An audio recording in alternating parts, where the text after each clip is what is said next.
From the highest levels of Christian music to crashing and burning and addictions to now preaching the gospel all over the world, including prisons. I'm with a husband and wife team that are about to blow y'all away. And we're in a coffee shop, and yeah, it's loud. And they're grinding and they're brewing, and I'm about to get an amazing cinnamon roll. Oh, my soul, thank you so much. Wow, there's my latte. John James and Tanya James. John, God bless you. Thanks for popping in here, man. G'day, mate. It's great to be here. Have you ever, Tanya, been on a national radio show from inside a coffee shop like this? Never.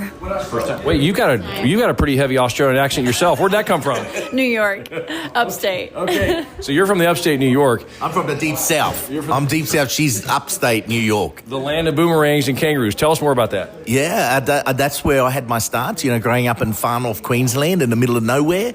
And little did I know that a uneducated, dysfunctional kid from far north Queensland in the middle of nowhere in the outback, that God had a plan for my life. Go figure that. And that he was actually the God who saw me. Sometimes we think because of the family we've grown up or don't have, or the dysfunctional environment or where we are, that no one sees us. But man, we have a God who sees everyone. Okay, now I'm going to ask Tanya the same question. But John, how did God find you? How did he pursue you? Talk about that real quick. Yeah, I was walking home from school one day, not really trying to work out the meaning of life, and a young a social worker, a minister that came to that community to work with street kids, took the time. I was walking home and he pulled up in his van and he started up a conversation and invited me to a youth rec centre he was starting. But if he wouldn't have stopped and taken the time to reach out to me and talk to me and invite me, I wouldn't be here today. So, but Tanya, who came after you and brought you to the Lord? Tell us a little bit about from the other side of the world in a whole other continent, upstate New York. Tell us what happened to you.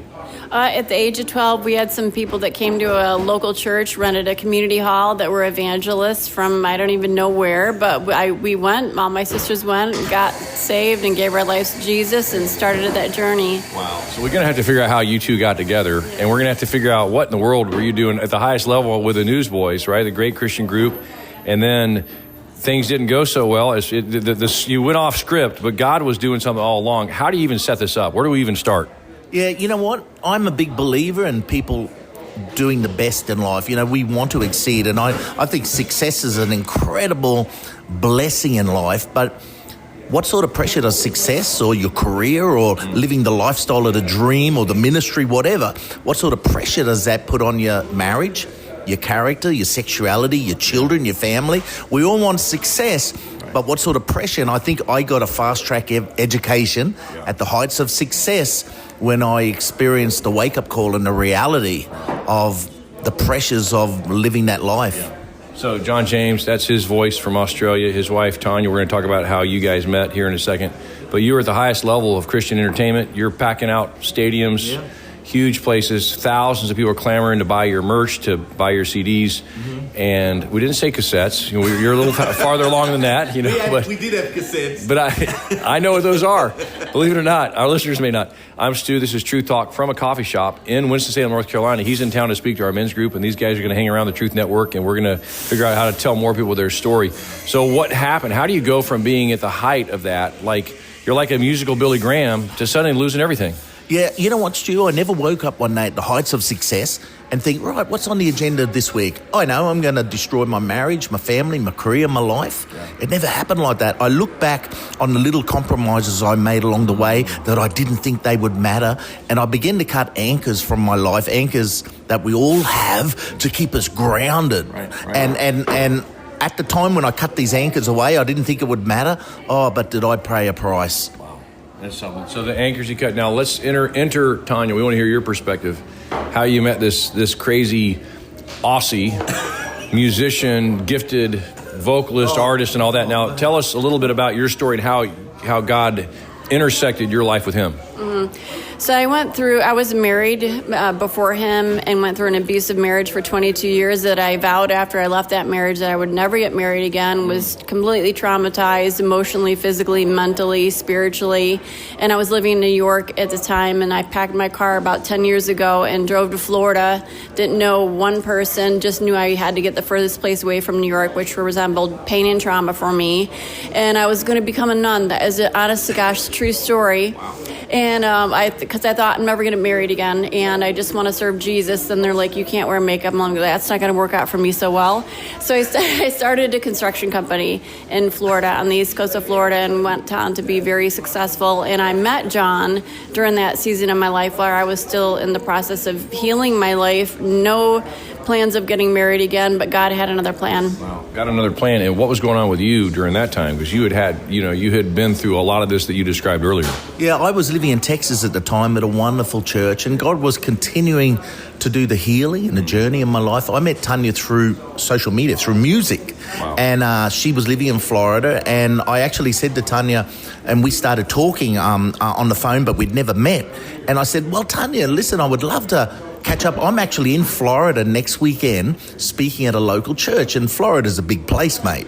And she said, well, where's the church? It was 4 miles from where she lived. No way. And so she came to church, we connected, we went to lunch after church. Unreal. But then I went back to Texas, and she was continuing with a successful construction company, but we stayed connected, and we dated long distance for a year, and then we got married. Isn't that something? Yeah. So given what you had gone through, a really tough marriage, abusive marriage that God delivered you from, and that whole thing, now you're coming to a guy with all this, stuff going on, probably a bit overwhelming. How did that bring y'all together? What did God do there? It was very overwhelming, but I remember a month after we met, he was speaking at a recovery clinic about 5 hours from my house, and he said, hey, I speak for the whole weekend. Why don't you come and do worship? I preach. We do a Saturday night service. I'm there every 6-7 weeks at the time. And I'm like, okay, I'll take time out of my weekend and we'll go and minister. And it was the first time we ministered together, God showed up. And I felt, that nudge from God, like this isn't just a coincidental encounter, that God had another plan, and he made that evident when we ministered together, that his hand was on our lives. What a work of the Lord. John James, and that's his wife, Tanya, they're sharing with me, we're in a coffee shop. You've spoken in prisons. You've spoken in huge auditoriums. You've been on national TV, radio, everything.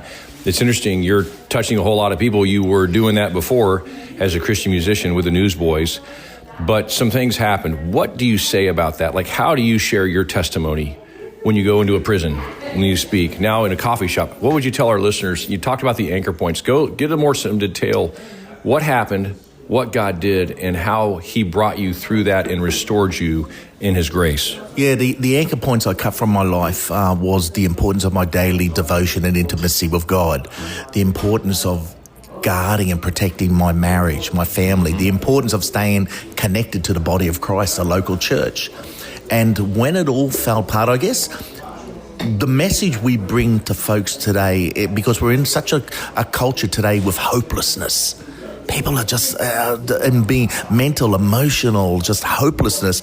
And let folks know, listen, there is an incredible God who sees you, who knows you. But letting folks know he's not only God of the mountaintop, but he's God of the valley. Wow. The God of the storm, of the shipwreck, of the mess in our lives. He's a God who pursues the wounded and the brokenhearted. He's a God who takes great pleasure in taking the mess of our lives, the ashes, the chaos, and bringing a testimony of redemption and healing out of it, man. And I want the listener to know what's so great about our journey now is always not because of who John James is or was or Tanya, but it's this incredible God who is relentless, who loves to show himself great through the ashes and the brokenness of people, turning us into testimonies, mate. Wow. And Tanya, what would you add to that? And please tell our listeners what happened in the prison last week when you shared that same message. Oh, it was an incredible time in the prisons. We've never been before. It was a maximum security. We're completely scared out of our minds. If it wasn't for this lady, this dear woman of God that was fearless and been going there for years. When we walked in that prison, it was about 120 guys in the chapel, and I had the honor, and I say that, and I mean that, the honor and privilege of leading them into the presence of the Lord with worship. And these guys, these, broken, left for dead on the side of the road and forgotten guys were entering into worship like we've never seen most churches. And they were singing. Their singing was drowning me out. I couldn't even hear myself. And it was so wonderful to see people that were bound and in prison, some for 40 years. One man was there for 40 years, worshiping like they were the most free people I've ever met in my life. It was absolutely a life-changing experience for us in our ministry. John James, how could people on the inside locked up bound in chains behind bars be more free because of Jesus than people on the outside walking around free. Is that a powerful statement you just said, Stu, to think? And that's what we experienced, mate. It was humbling that there were guys in there that have experienced the redemptive power of Christ that are freer than a lot of people walking around and sitting in churches today. Their passion and love for the Lord was humbling, mate. Seeing on the altar call these big burly guys standing there just weeping and repenting. It was amazing. We were moved and humbled, and we were privileged to be in that prison because God showed up, mate. Well, we want to have you show up more to be on our shows. We want to maybe pray about creating a little broadcast for you guys, because people need to hear this message, what God's done in your life. And there's a whole lot more to it. Best way folks can learn more about John and Tanya James, how can they find you? Website, LinkedIn, whatever. Well, we're actually not on social media at all. Okay. We just started not too long ago a website, and it's what is it? It's iReach USA. I like that. Yeah, the letter I, REACH USA, iReachUSA.com. Okay, learn more about them. Check out their videos. Reach out to us if you'd like, truthnetwork.com. Download this podcast and share this with all your friends and let them know that there's hope. Because God, if you're listening right now, He's pursuing you. Are you responding? And people are praying for you. I know people prayed for you. People who prayed for you as we get out of here. I had an auntie that was relentless, that refused to give up and was praying for me. That's helping. My grandmother was a praying woman. Yes, she was amazing. That's so cool. And Luke 13 tells us that Jesus Christ prays for us too. He intercedes for us. Prayed for Peter. He prayed for us in Luke 13, John 17. Bless you guys. Thanks for being on. Can't wait to get to know you more and hear what God's going to continue to do through your ministry. Truth Talk.